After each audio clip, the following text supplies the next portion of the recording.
José Saez, je suis le préparateur physique du Châtelet Saint-Max. Alors, allez, on y va, on commence par celui-là, les gars. Hop, et on se lève vite. On se lève vite, 3 fois par jambe. Allez, 3 fois par jambe, levez vite, levez vite. J'ai fait déjà 7-8 ans à Neuchâtel, j'étais entraîneur des juniors. Et puis là, ça fait 2 ans que je suis avec la première équipe comme préparateur physique. C'était un challenge intéressant.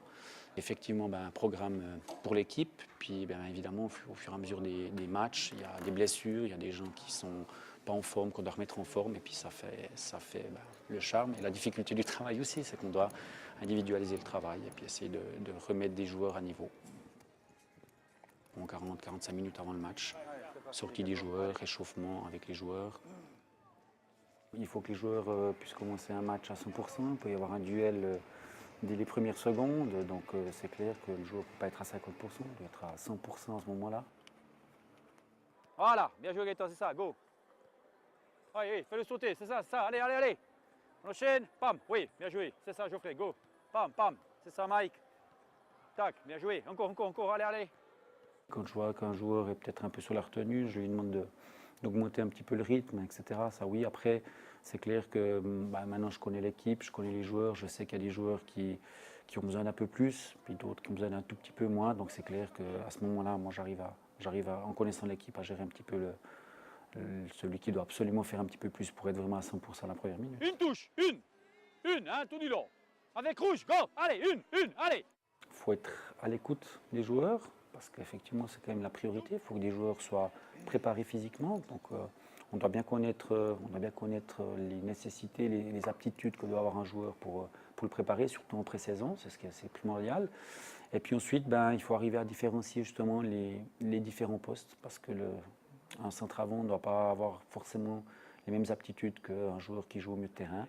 Et puis c'est clair qu'il faut avoir des connaissances à un moment donné. Il faut connaître non seulement le football pour connaître un peu ses spécificités, mais voilà, quel type de course, quand est-ce qu'il faut faire certains efforts pendant la semaine pour avoir une bonne planification, puis avoir des joueurs qui arrivent le plus frais possible toutes les semaines. Oui, il y a des grosses montées d'adrénaline, on doit des fois préparer rapidement un joueur pour qu'il rentre par exemple en match. Je leur fais monter un peu la pompe, faire 2-3 exercices au niveau des articulations, qu'il n'y ait pas de problème dans les contacts. Typiquement aujourd'hui, à la mi-temps, il y a eu un changement tactique. Et puis oui, les joueurs qui étaient sur le terrain, ils n'ont pas entendu ça, donc je les échauffe, puis en même temps je leur explique ce qu'a dit le coach à la mi-temps, pour que quand ils rentrent, ils fassent ce que voudrait le coach. Ça a été mon coach en tant que joueur déjà, donc je le connais depuis très longtemps, Michel.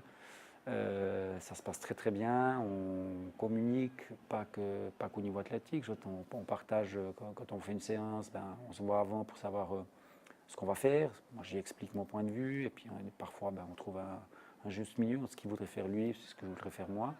Et puis ça se passe très très bien. Donc on a vraiment, mais dans l'ensemble du staff, que ce soit avec Michel, que ce soit avec Lucas, l'entraîneur des gardiens, ou même avec Stéphane Anchaud, j'entends tout le groupe, Denis l'assistant, enfin toutes les personnes qui font partie de ce staff.